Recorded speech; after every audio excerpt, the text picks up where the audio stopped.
Cek cek cek cek cek. Halo sobat nih, Megas lagi dah Shenlang. Dan seperti biasa juga tolong dibantu komen dan juga like. Dan yang mau ngasih gue kopi bisa banget baca di deskripsi ya. Yuk langsung aja kita gaskan dulu dah Shenlang. Dan sore ada profil aja dah. Yuk langsung aja kita gaskan dulu Shenlang ya. Langsung aja gaskan.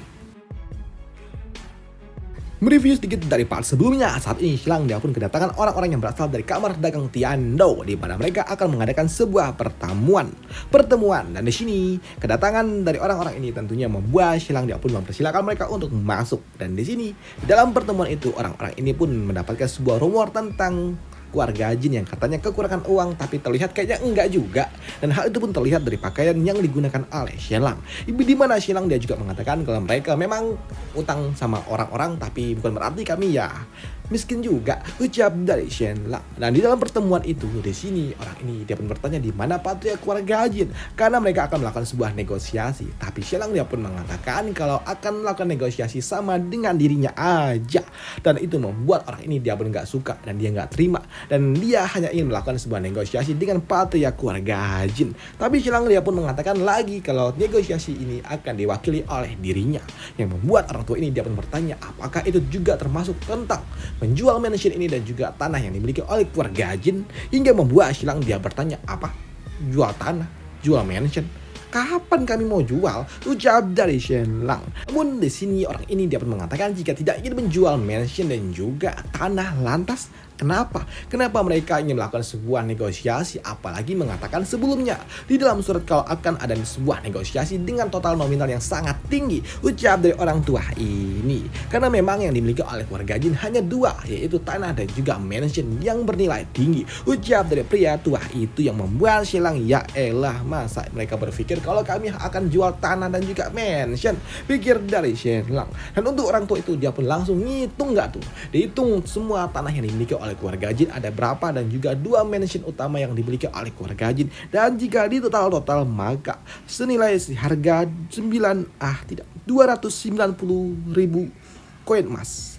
Ya, uang itu memang gak cukup untuk dapat melunasi hutangmu, tapi setidaknya uang itu cukup untuk dapat membuat kalian hidup. Ucap dari orang tua itu yang membuat Shenlang, hei, enggak ada yang kayak gitu. Ucap dari Shenlang, kami tidak menjual tanah dan juga menjual mansion. Ucap dari Shenlang yang membuat orang tua ini dia pun kesal. Hei, jika kalian tidak ingin menjual tanah dan juga mansion, lantas kenapa kalian mengundang kami? Ucap dari orang tua ini, kami ini sibuk. Wow, di sini Shenlang dia pun mengatakan memang nggak itu yang ingin dia jual, tapi sesuatu yang ada di dalam kotak ini. Ucap dari Shenlang, dan dia membiarkan orang tua itu untuk dapat membukanya. Dan untuk orang tua ini dia pun berpikir apakah ini adalah sebuah mutiara atau sebuah perhiasan. Tapi nggak mungkin mutiara ataupun perhiasan senilai ribuan koin emas. Jadi dia nggak tahu apa yang dijual oleh Shenlang. Tapi ketika dia membukanya, dia kaget kalau ternyata yang dijual oleh Shenlang adalah cermin. Dan itu membuatnya pun bingung bagaimana bisa ada cermin sejernih ini. Karena sebelumnya yang dia tahu cermin itu terbuat dari perunggu dan juga perak. Dan juga beberapa yang dari kristal. Tapi tentunya itu tidak akan mungkin bisa memantulkan gambar sampai sejernih ini. Bahkan ini juga sangat ringan hingga membuat orang tua itu dia pun tahu kalau ini adalah sebuah cermin yang sangat luar biasa. Karena ini ringan mudah untuk dapat dibawa-bawa. Dan ini adalah sebuah peluang bisnis yang sangat-sangat bagus jika bisa membuat produksi cermin itu. Tunggu dulu coy, disclaimer coy, kalau ada bocah-bocah teriak maklumi aja ya, gue gak bisa kontrol tetangga gue coy. Kayak mana lagi coy. Yaudah yuk kita lanjutkan. Dan di sini Shenlang dia juga mengatakan kalau cermin yang ada di tangan pria tua itu berukuran 10 inci. Dan menurutmu berapa harganya? Ucap dari Shenlang. Dan untuk pria tua ini dia pun mengatakan ya nggak tahu juga. Dan benda seperti ini hanya dapat dinilai dari pelelangan. Ucap dari orang tua itu yang membuat Shenlang dia pun mengatakan jika aku menjualnya dengan eceran dalam jumlah yang cukup banyak, berapa? Ucap dari Shenlang. Dan di sini orang tua ini dia pun mengatakan kalau para bangsawan mereka pasti akan membelinya sekitar ya 100 koin emas, mereka masih mau membayarnya. Tapi jika jumlahnya banyak dan bisa diproduksi massal, paling tidak harganya akan turun sekitar 20 koin emas. Ucap dari pedagang itu. Dan di sini orang tua ini dia juga bertanya berapa biaya untuk dapat membuat cermin itu. Dan itu membuat Shenlang dia pun mengatakan cuma 1 koin perak. Yang membuat orang tua ini dia pun kaget. Bagaimana bisa benda sebagus ini diproduksi, dibuat dengan harga yang semurah itu? Dan itu membuatnya pun bertanya, apa? 100 koin, satu koin perak, benarkah? Ini cerminnya jernih loh. Masa iya buat sebagus ini, semurah itu? Dan untuk Shelang dia pun mengatakan ya memang segitu. Tapi jika diproduksi dengan jumlah yang sangat banyak dan juga masif alias produksi massal, biaya produksi bisa ditekan hingga setengah koin perak. Ujar dari Shelang yang membuat orang ini dia pun wah, kaget. Karena ini adalah sesuatu yang sangat edan. Dan itu membuatnya pun bertanya berapa banyak cermin yang dimiliki oleh Shelang. Dan dia akan membeli semua cermin yang dimiliki oleh Shelang. Dan untuk Shelang, pemakan dah nih orang. Dan di sini Shelang dia juga tahu kalau itu adalah sebuah tawaran yang bagus. Tapi di sini Shelang dia pun mengatakan kalau saat ini mereka nggak punya banyak. Ada sekitar ya 1000 adalah ucap dari Shelang. Mendengar Shelang yang memiliki 1000 membuat Pak Tua ini dia pun mengatakan kepada Shelang kalau dia akan membeli semua cermin yang dimiliki oleh Shelang dan dia akan membayar 10.000 koin emas ucap dari orang tua itu. Tapi untuk Shelang dia pun mengatakan enggak. Dia nggak menjual 10.000 koin emas, tapi dia meminta 1 juta koin emas. Ucap dari Shelang yang membuat orang tua ini dia pun berpikir 1 juta. Gila deh, pikir dari orang tua itu. Tapi di sini Shelang dia pun mengatakan kalau dia tidak akan menjual cermin.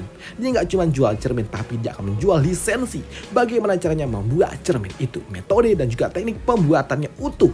Dan itu akan dijual hanya eksklusif kepada kalian. Ucap dari Shelang dan aku rasa 1 juta koin emas bukanlah harga yang mahal. Ucap dari Shelang dan satu syarat dari diriku yaitu kalian harus membeli cerminnya, tidak, kacanya dari kami. Ucap dari Shelang. Dan untuk orang tua itu dia pun setuju dengan apa yang diucapkan oleh Shelang. Dan dia juga tahu jika dia mendapatkan lisensi membuat cermin akan membuat dirinya akan kaya raya dan dia akan naik karir. Dan karena azan, bentar, kita break sebentar. Namun di sini Shelang dia juga mengatakan jika saja kamar dagang Tiando nggak mau, maka dia akan menjual lisensi ini kepada pihak lainnya aja. Contohnya yaitu Bang Yin Yuan. Ucap dari Shelang. Dan aku takut jika kalian tidak mengambil ini semua dalam Bang Yin Yuan yang ambil, maka kalian akan dipijak-pijak sama Bang Yin Yuan. Ucap dari Shelang. Tapi di sini orang tua ini dia pun tahu kalau Shelang ini pandai sekali dalam hal negosiasi. Tapi di sini dia juga mengatakan berapa harga yang diminta oleh Shelang untuk kaca yang akan dijual oleh Shelang. Dan untuk Shelang dia pun mengatakan kalau dia hanya akan mengambil 5% dari harga cermin. Ucap dari Shelang. Mendengar hal itu membuat orang tua ini dia pun setuju untuk membayar 5% itu. Hanya saja dia nggak bisa membayar 1 juta koin emas, tapi dia bisa membayar 400.000 koin emas. Ucap dari orang tua itu yang membuat Shelang tentunya dia pun kesal. Kau tahu kalau aku butuh 700.000 koin emas dan kau menawar 400.000, itu nggak cukup. Ucap dari Shelang di dalam hati yang emang kesel juga karena orang tua ini mencoba untuk dapat menekan dirinya. Namun di sini orang tua ini dia juga mengatakan kalau Shelang nggak punya waktu. Hanya memiliki waktu setengah bulan lagi. Jadi Shelang nggak punya pilihan lain selain menjualnya kepada dirinya dengan harga 400.000 koin emas dan menerima tawaran mereka. Tidak, terima kasih, sambut dari Shelang. Dimana Shelang dia juga mengatakan kalau sepertinya dia nggak bisa melanjutkan negosiasi dengan orang tua ini. Dan kenapa kau tahu? Kenapa? Tidak. Apakah kau tahu kenapa kau terus menjadi sebuah kentang? Ucap dari Shelang. Ya, karena kau melewati sebuah tawaran yang luar biasa. Ucap dari Shelang. Dan di sini Shelang juga mengatakan kamar dagang Tiando dulunya sama kuatnya dengan Bang Yin Yuan. Tapi kalian semua saat ini udah menjadi keset nggak tuh untuk Bang Yin Yuan. Dan kenapa kalian masih dapat bertahan? Ya itu semua karena Kaisar. Alasan satu-satunya kalian dapat bertahan karena Kaisar tidak ingin Bang Yin Yuan menjadi satu-satunya kamar dagang yang kuat. Ucap dari Shelang. Jadi dia harus membuat sebuah tandingan yang kuat untuk Bang Yin Yuan. Ucap dari Shelang. Dan aku takut kalau kalian akan melepaskan kesempatan ini. Kau tahu betul kan berapa banyak uang yang bisa dihasilkan dari cermin ini. Dan aku bisa saja meminta lebih banyak lagi, tapi aku tidak melakukannya. Tahu kenapa alasannya? Karena aku butuh 1 juta. Cuman butuh 1 juta doang. Jadi aku ingin menjual 1 juta aja. Ucap dari Shelang. Dan aku juga gak peduli berapa banyak yang kau dapatkan dari ini semua. Ucap dari Shelang. Kau sepertinya terlalu rendah untuk dapat melakukan sebuah negosiasi dengan diriku. Jadi sepertinya kau gak layak. Ucap dari Shelang. Dan dia meminta kepada orang tua itu untuk pergi aja. Mendengar dirinya diusir oleh Shelang membuat pria tua ini dia pun kesal dengan Shelang. Dan dia juga ingin tahu siapa lagi yang bisa diajak negosiasi dengan Shelang. Ucap dari pria tua ini. Dan dia juga mengatakan kalau saat ini Shelang sudah kehabisan waktu Tuh, ucap dari pria tua itu yang memang agak menyebalkan juga. Tapi ini trik coy, kalau lagi negosiasi ini trik nih. Pandai dia. Tapi di sini asisten yang dibawa oleh pria tua itu, dia pun mengatakan, aku menerima persyaratan dari Tuan Shen. Ucap dari pria tua itu. Di sini asistennya dia juga mengatakan kalau dia akan menerima tawaran dari Shen Lang, dan dia juga mengucapkan terima kasih kepada Shen Lang, dan dia bersedia untuk dapat membayar ini semua. Dan ini adalah sebuah kesempatan yang sangat luar biasa. Dan ya, apa yang kau katakan itu benar. Kami akan menghasilkan uang yang lebih banyak jika kami menerima tawaran ini, dan kami akan sangat-sangat kurang lah jika kami menolak tawaran kesempatan ini, ucap dari pria itu. Dan dia juga bertanya kepada Shen Lang apakah mereka diizinkan untuk melihat cermin yang dimiliki oleh Shen Lang, karena mereka ingin memastikan juga apakah cermin itu memang dapat diproduksi dengan massal, ucap dari pria tua itu. Dengan begitu kita bisa mulai kerjasamanya. Tentu saja sambut dari Shen Lang. Dan di sini Shen Lang mengajak mereka untuk pergi ke dalam gudang yang memang ia miliki, dan ketika masuk ke dalam sana, nggak tuh semuanya. Mereka semua nganga dengan apa yang mereka lihat, karena di dalam gudang itu, di dalam ruangan itu penuh dengan cermin-cermin. Dan di sini Shen Lang dia juga mengatakan, aku bahkan tidak perlu untuk menunjukkan workshop yang kami miliki untuk membuktikan betapa murahnya membuat benda ini, ucap dari Shen Lang, yang kini dia mengambil sebuah tongkat dan langsung menghancurkan beberapa cermin yang ada di depan sana, yang membuat mereka semua pun kaget ketika Shen Lang menghancurkan cermin-cermin itu. Dan melihat Shen Lang yang gila seperti itu, tentunya membuat mereka semua meminta kepada Shen Lang untuk dapat menghentikan tindakannya, karena Shen Lang telah menghancurkan dan membuang-buang lebih dari ratusan koin emas. Tapi di sini mereka juga bertanya kepada Shen Lang apa syarat yang akan diberikan oleh Shen Lang selanjutnya. Dan untuk Shen Lang dapat mengatakan kalau dia membutuhkan uang itu dalam waktu 10 hari, ucap dari Shen Lang. Selain itu juga Shen Lang dia juga meminta 700.000 koin emas dalam bentuk duit, dan sisanya dalam bentuk emas utuh ataupun bongkahan emas mentah, ucap dari Shen Lang. Semakin kasar maka semakin baik.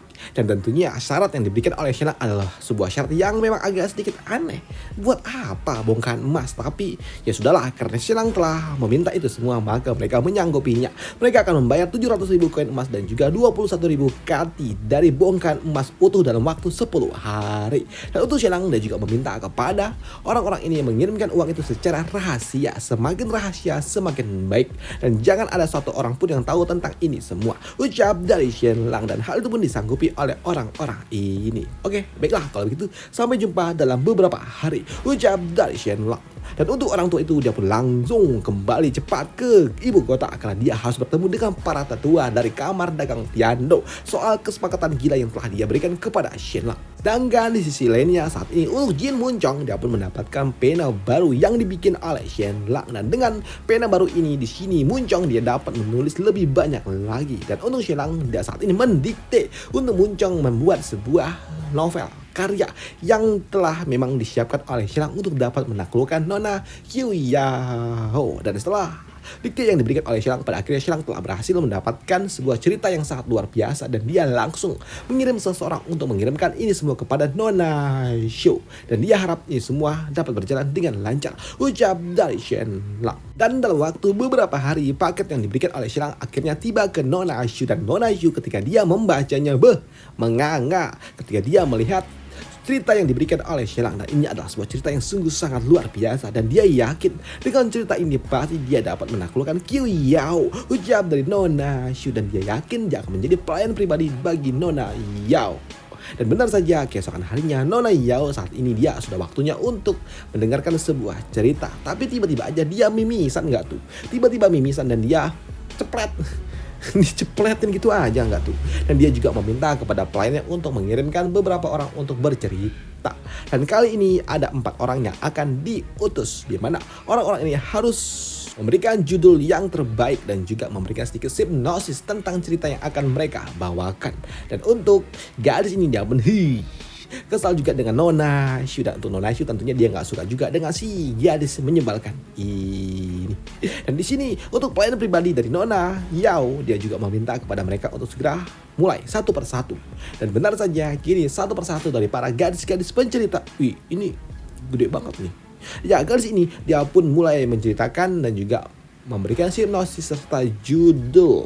Ya, ceritanya sih biasa-biasa aja. Dan untuk garis kedua juga sama aja, cerita-cerita yang mainstream lah. Dan untuk garis ketiga ceritanya agak sedikit menarik perhatian di mana judulnya adalah cerita yaitu sarjana perempuan, hingga membuat Nona Yao dia pun agak sedikit ternotis juga. Dan sepertinya cerita ini adalah sebuah cerita yang agak menarik hingga membuat Nona Yao dia juga sepertinya mau mendengar cerita itu. Tapi melihat ekspresi yang ditunjukkan oleh Nona Yao membuat Nona Shu dia pun tahu kalau sepertinya ini agak sedikit berbahaya nih. Jika saja dia gagal, wah repot nih, pikir dari Nona Shu. Tapi ketika Nona Shu dia diberikan sebuah kesempatan, dia pun mengatakan kalau cerita yang akan dia berikan adalah sebuah cerita yang berjudul Sang Buddha Harus Dihancurkan. Ucap dari Nona Shu yang membuat Nona Yao dia pun tertarik dengan judul yang luar biasa itu. Apalagi ketika Nona Shu dia mulai menceritakan sedikit hipnosisnya membuat Nona Yao dia pun sangat antusias karena dia belum pernah mendengar cerita tentang yang kayak gini nih. Jadi dia penasaran juga. Tapi melihat ekspresi yang ditunjukkan oleh Nona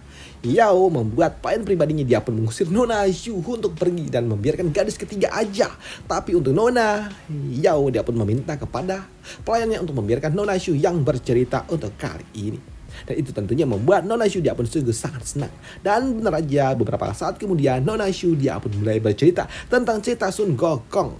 Dan itu membuat Nona Yao yang mendengarnya dia pun mukanya datar-datar aja seolah nggak tertarik. Tapi karena ini ceritanya dalam membuat Nona Shu dia pun kembali menceritakan detail dan pelan-pelan sampai ya pokoknya dia ceritanya pelan-pelan aja agar ceritanya ini bisa dimuat banyak gitu loh, nggak langsung cepat habis. Dan untuk Nona Yao semakin lama dia mendengar semakin dia pencerah, dia semakin tercerahkan pikirannya dan dia pun benar-benar antusias dengan cerita yang diberikan oleh Nona Shu. Dan ini adalah sebuah cerita yang benar-benar luar biasa. Dan jika dikombinasikan dan dibandingkan dengan cerita-cerita yang sebelumnya pernah dia dengar, dia merasa kalau cerita-cerita yang sebelumnya itu cerita sampah yang gak berguna, hingga membuat Nona Yao dia pun sungguh sangat senang.